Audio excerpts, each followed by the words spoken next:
Tanaman talas beneng asal Kabupaten Pandeglang sudah masuk pasar internasional. Dalam beberapa waktu kebelakang, permintaan terhadap berbagai olahan dari tanaman tersebut meningkat. Ardi Maulana sebagai petani dan kini menjadi pelaku usaha talas beneng di Kabupaten Pandeglang mengatakan, ada 5 negara yang menampung hasil panen talas beneng dari Kabupaten Pandeglang. Bentuk olahan yang dikirim ke 5 negara itu pun berbeda-beda, salah satunya negara Turki, Selandia, dan Australia. Ardi Maulana mengatakan selama ini Australia dan Selandia Baru meminta daun kering talas beneng sebanyak 20 ton. Untuk India dikirim berupa umbi gaplek sebanyak 40 ton per bulan, sedangkan Turki 50 ton. Sementara olahan tepungnya dikirim ke Malaysia sebanyak 50 ton per bulan. Namun, Ardi mengaku tingginya permintaan tersebut malah membuat petani talas beneng kewalahan.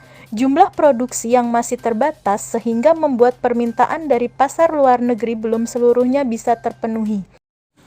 Alhamdulillah sekarang talas beneng mungkin udah booming satu Indonesia. Begitu kan, dari awal dari tahun 2007 sampai tahun 2017 talas beneng ini belum se-booming ini. Nah, setelah kita angkat di tahun 2016 kita hanya jadi pelaku usaha di umbi. Umbi itu kita ekspor ke Belanda melalui perusahaan yang kerjasama dengan saya. Itu kapasitas permintaan per bulan itu 90 ton. Dan bahkan sekarang bukan di 90 ton lagi, terkait pasarnya semakin terbuka.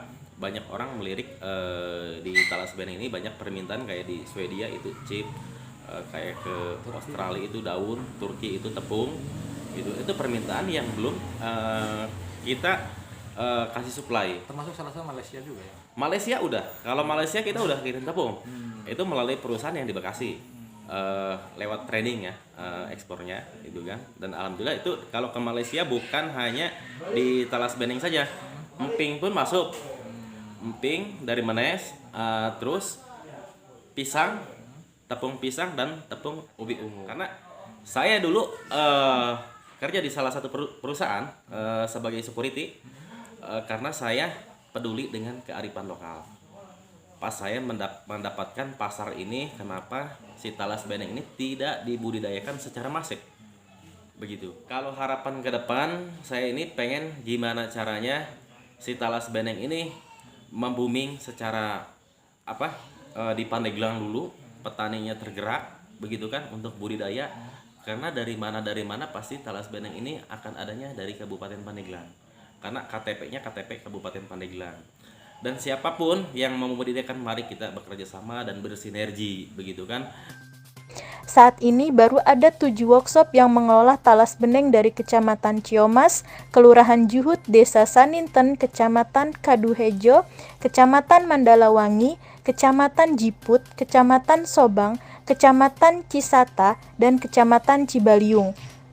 Dari Pandeglang, Banten, Madani Prasetya melaporkan.